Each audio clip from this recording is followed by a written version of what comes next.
ಶಿಕ್ಷಣ ತರಬೇತಿಯಲ್ಲಿ ತನ್ನದೆಯಾದ ಛಾಪನ್ನ ಮೂಡಿಸಿದ ಎಲೆನ್ ಕೆರಿಯರ್ ಇನ್ಸ್ಟಿಟ್ಯೂಟ್ ಸಂಸ್ಥೆ ಇದೀಗ ಮಂಗಳೂರಿನಲ್ಲೂ ಆರಂಭಗೊಳ್ಳುತ್ತಿದೆ. ಮಂಗಳೂರಿನ ಪ್ರತಿಷ್ಠಿತ ವಿಕಾಸ್ ಶಿಕ್ಷಣ ಸಂಸ್ಥೆಯೊಂದಿಗೆ ರಾಜಸ್ಥಾನ ಕೋಟದ ಎಲೆನ್ ಕೆರಿಯರ್ ಇನ್ಸ್ಟಿಟ್ಯೂಟ್ ಸಂಸ್ಥೆ ಕೈಜೋಡಿಸಿದ್ದು, ಇದರ ಉದ್ಘಾಟನಾ ಕಾರ್ಯಕ್ರಮವು ಮಂಗಳೂರಿನ ಓಷನ್ ಪರ್ಲ್ ಹೋಟೆಲ್ನ ಸಭಾಂಗಣದಲ್ಲಿ ಅದ್ದೂರಿಯಾಗಿ ನಡೆಯಿತು.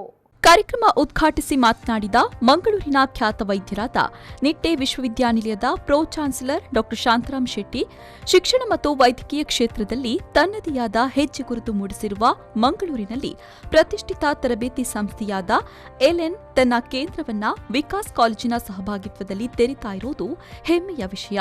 ಇದರಿಂದಾಗಿ ಸಾವಿರಾರು ವಿದ್ಯಾರ್ಥಿಗಳ ಕಲಿಕೆಗೆ ಪ್ರಯೋಜನಕಾರಿಯಾಗಲಿದೆ ಎಂದರು. Eleen Career Institute, which is perhaps one of the most premier institutes in the country, has found its place in the city of Mangalore. Education, to me, I have been an educationalist. I have been a practicing surgeon for the last 50 years of my life. But to me, education is not just 1 plus 2 is 3, or A, B and C, D goes up to Z.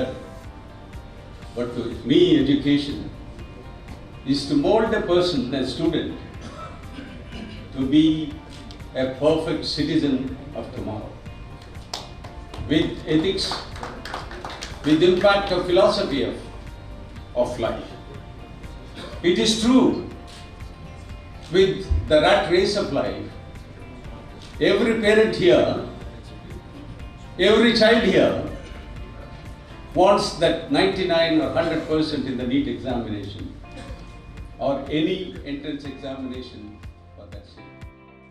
ಅನಂತರ Ellen career ಇನ್ಸ್ಟಿಟ್ಯೂಟ್ನ ಮುಖ್ಯಸ್ಥ ಪಂಕಜ್ ಅಗರ್ವಾಲ್ ಮಾತನಾಡಿ, Ellen ಸಂಸ್ಥೆ ದೇಶಾದ್ಯಂತ ತನ್ನ ಕೇಂದ್ರವನ್ನ ಹೊಂದಿದ್ದು, ಮಂಗಳೂರಿನಲ್ಲಿ 41ನೆಯ ಕೇಂದ್ರವನ್ನ ವಿಕಾಸ್ ಸಂಸ್ಥೆಯ ಮೂಲಕ ಆರಂಭಿಸಿದೆ. ಶಿಕ್ಷಣ ಕ್ಷೇತ್ರದಲ್ಲಿ ಮಂಗಳೂರಿಗೆ ಒಳ್ಳೆಯ ಹೆಸರಿದೆ. ಇಲ್ಲಿ ಕೇಂದ್ರ ಆರಂಭಿಸಿರುವುದಕ್ಕೆ ತಮಗೆ ಹೆಮ್ಮೆ ಇದೆ ಎಂದರು. Now we are in 41 cities. Already mentioned this is, and I know very well because I travel throughout the India for the purpose of Elen's expansion. Mangaluru is a academic capital of Karnataka, and whenever we were in Kota before the opening of our branches, whenever the result from Karnataka, the name of Mangaluru always comes. So great results, great academicians, large institutes, medical institutes giving good results. Vikas ಶಿಕ್ಷಣ ಸಂಸ್ಥೆಯ ಮುಖ್ಯಸ್ಥ Krishna J Palemar ಪ್ರಾಸ್ತಾವಿಕವಾಗಿ ಮಾತನಾಡಿ ಸ್ವಾಗತಿಸಿದರು. ವಿಕಾಸ್ ಸಂಸ್ಥೆ ಶಿಕ್ಷಣ ಕ್ಷೇತ್ರದಲ್ಲಿ ತನ್ನದೆಯಾದ ಗುರುತು ಮೂಡಿಸಿದೆ. ಇದೀಗ ಎಲೆನ್ ಸಂಸ್ಥೆಯೊಂದಿಗೆ ಕೈಜೋಡಿಸಿದ್ದು, ಈ ಮೂಲಕ ಐಐಟಿ, ನೀಟ್ನಂತಹ ಪರೀಕ್ಷೆ ಎದುರಿಸುವ ವಿದ್ಯಾರ್ಥಿಗಳಿಗೆ ಸರಿಯಾದ ವ್ಯವಸ್ಥೆಯನ್ನ ಕಲ್ಪಿಸಲಿದೆ. ವಿದ್ಯಾರ್ಥಿಗಳು ಉನ್ನತ ಮಟ್ಟದ ಸಾಧನೆ ತೋರಬೇಕೆಂಬುದೇ ನಮ್ಮ ಬಯಕೆ ಅಂತ ಪಾಲೆಮಾರ್ ನುಡಿದರು. ಈ ದೇಶದಲ್ಲಿ ಉನ್ನತ ಮಟ್ಟದ ಮತ್ತು ಆಧುನಿಕತೆಗೆ ತಕ್ಕಂತೆ ಇವತ್ತು ಈ ಸಂಸ್ಥೆ ಬೆಳಿಬೇಕು. ಅದು ಬೆಳಿಬೇಕಿದ್ರೆ ಒಂದು ಉನ್ನತ ಮಟ್ಟದ ಸಂಸ್ಥೆ ಬೇಕು. ಅದಕ್ಕೆ ಅವರು ನಮ್ಮನ್ನು ಪ್ರೋತ್ಸಾಹಿಸುವಂತ ಮತ್ತು ಇಲ್ಲಿ ಬೆಳೆಸುವಂತ, ಜಿಲ್ಲೆಗೆ ಕೀರ್ತಿ ತರುವಂತ ಮತ್ತು ರಾಜ್ಯದಲ್ಲಿ ಮಾತ್ರ ಅಲ್ಲ ದೇಶದಲ್ಲೇ ಕೀರ್ತಿ ತರಬೇಕು ನಮ್ಮ ಸಂಸ್ಥೆ ಅಂತ ಹೇಳುವ ನಿಟ್ಟಿನಲ್ಲಿ ಇವತ್ತು ಎಲೆನ್ ಸಂಸ್ಥೆಯನ್ನ ನಾವು ಬಯಸಿದೆವು. ಇದು ನನ್ನ 25 ವರ್ಷಗಳ ಹಿಂದಿನ ಕನಸಾಗಿತ್ತು. ಆದ್ರೆ ಆ ಕನಸು ಇವತ್ತು ನನಸಾಗಿದೆ ಅಂತ ಹೇಳುವಂತ ಬಹಳ ಸಂತೋಷ ಪಡುವಂಥದ್ದು.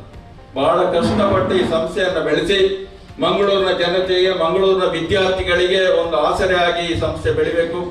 ಈ ಆಸರೆಯಾಗಿ ಬೆಳೆಯುವುದು ಮಾತ್ರ ಅಲ್ಲ, ನಮ್ಮ ಈ ಸಂಸ್ಥೆಯಲ್ಲಿ ಕಲಿತಂತ ವಿದ್ಯಾರ್ಥಿಗಳು ದೇಶಾದ್ಯಂತ ಮಾತ್ರ ಅಲ್ಲ ಅಂತಾರಾಷ್ಟ್ರೀಯ ಮಟ್ಟದಲ್ಲೂ ಕೂಡ ರಾರಾಜಿಸಬೇಕು ಹೇಳುವ ನಿಟ್ಟಿನಲ್ಲಿ ನಾವು ಈ ಸಂಸ್ಥೆಯನ್ನ ಮಂಗಳೂರಿಗೆ ಆಮಂತ್ರಿಸಿದಾಗ ಮಂಗಳೂರಿನಲ್ಲಿ ಇಂತಹ ಒಂದು ಸಂಸ್ಥೆ ಒಪ್ಪಿಕೊಂಡು ನಮ್ಮೊಂದಿಗೆ ಬಂದು ಈ ವಿದ್ಯಾಸಂಸ್ಥೆಯನ್ನು ಬೆಳೆಸಲಿಕ್ಕೆ ಪ್ರಯತ್ನ ಪಡಲಿಕ್ಕೆ ಮುಂದೆ ಬಂದರೆ. ಇದೇ ಸಂದರ್ಭದಲ್ಲಿ ಪಾಲೆಮಾರ್ ರವರ ಗುರುಗಳಾದ ಚಂದ್ರಶೇಖರ್, ವಿಕಾಸ್ ಸಂಸ್ಥೆಯ ಬೆಳವಣಿಗೆಯಲ್ಲಿ ಶ್ರಮಿಸಿದ ಉಪನ್ಯಾಸಕರಾದ ರಾಜೇಂದ್ರನ್ ಮತ್ತು ಶ್ರೀಪತಿ ಅವರನ್ನ ಸನ್ಮಾನಿಸಲಾಯಿತು.